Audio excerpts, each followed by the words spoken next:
The $40 coffee scam. How your daily cup controls the global economy. Your morning coffee costs $40. Wait, what? You paid $4 at Starbucks. But here's the thing. That bean, it passed through 15 hands before it reached you, and every single one of them took a cut.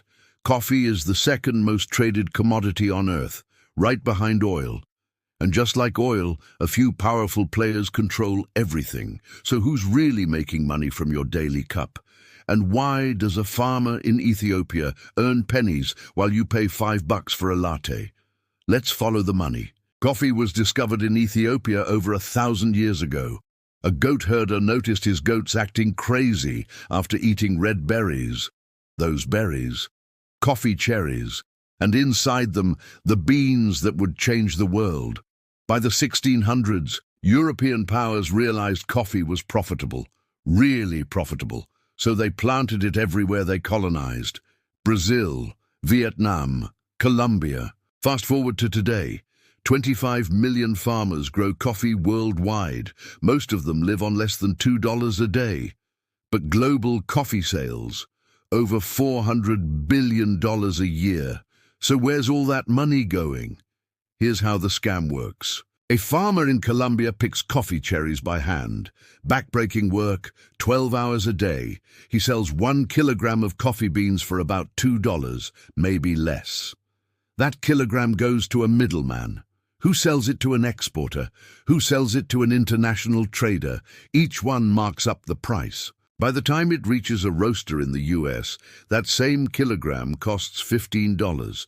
Then the roaster sells it to a cafe, who brews it, and charges you $4 for a single cup.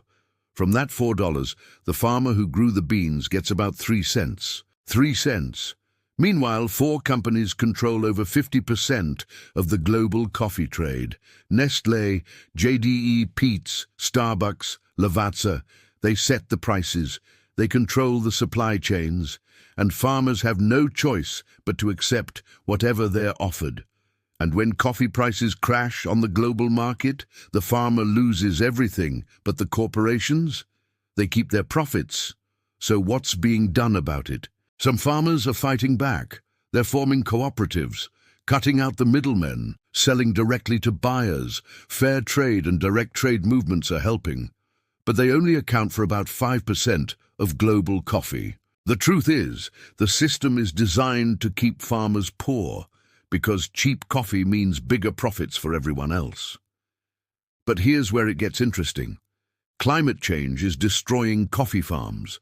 Temperatures are rising. Droughts are increasing. By 2050, half of the land used to grow coffee could be unusable, which means coffee prices will skyrocket. And that $40 cup, it might become reality. So the question isn't just about fairness anymore, it's about survival. If we don't fix the system now, coffee could become a luxury only the rich can afford. So what can you do? Buy from brands that pay farmers fairly. Look for fair trade or direct trade labels. It costs a bit more, but that extra dollar actually reaches the people who need it. Support cooperatives. Ask your local cafe where their beans come from. Because every time you buy coffee, you're voting with your wallet. You're deciding who gets paid and who gets exploited. Your $40 coffee, it's not just a drink, it's a choice. Choose wisely. If this opened your eyes, hit subscribe. We're exposing more economic scams every week. See you in the next one. The dark math behind loyalty points. How airlines legally print money.